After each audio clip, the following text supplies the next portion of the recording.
আসসালামু আলাইকুম। কেমন আছেন সবাই? একটু বলেন তো কমেন্টস করে। আমি ভালো আছি। আমি আপনাদের সাথে কথা বলতে এসেছি, কিন্তু দেখেন, যেটা দিয়ে আপনাদের সাথে আমার কথাগুলো একটু জোরে জোরে যাবে, সেই মাইক বেচারাকে আমি ভুলে গেলাম। আমরা এরকমই, তাই না? দরকারি জিনিসগুলো খুব দ্রুত ভুলে যাই, আর যখন কার্য সম্পাদন হয়ে যায় তখন তো আর মনেই রাখি না। যাই হোক, মাইকটা লাগিয়ে নিলাম। আজকে অনেক কাজ করেছি, অনেক কাজ মানে অনেক কাজ। গতকাল, আজকে এবং আজকে রাতে কয়টা পর্যন্ত কাজ করব আমি জানি না। আগামীকালকেও কাজ আছে। আপনারা জানেন আমার কাজগুলো এরকমই, কারণ আমি বিভিন্ন রকমের পণ্য নিয়ে কাজ করি।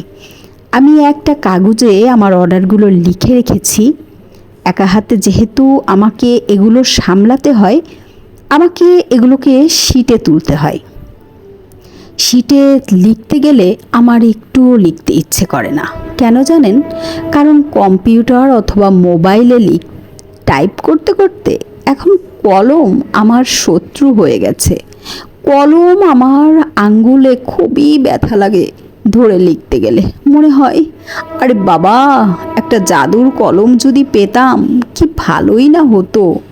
কিন্তু আমার তো আলাদিনের চেরাগ নাই যে আমাকে একটা জাদুর কলম দেবে, যেই কলমটা আমার কথা শুনবে।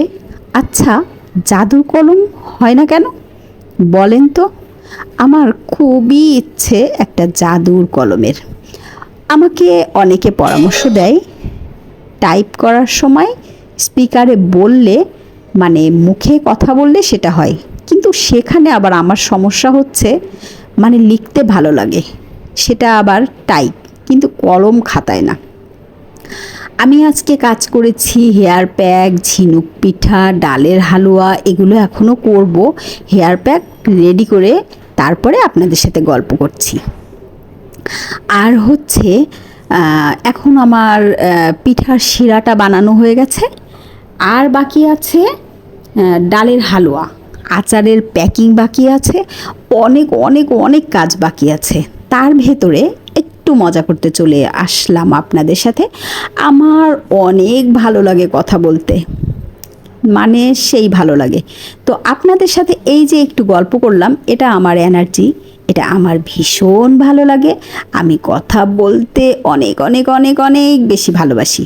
মানুষের সাথে কথা বলার থেকে এভাবে কথা বলতে বেশি ভালো লাগে, কারণ মানুষের সাথে যখন কথা বলতে যাই তখন শুধু কথায় প্যাচ লেগে যায়। তার থেকে নিজে নিজে কথা বলা ভালো। কি বলেন? সবাই ভালো থাকবেন। আল্লাহ হাফিজ।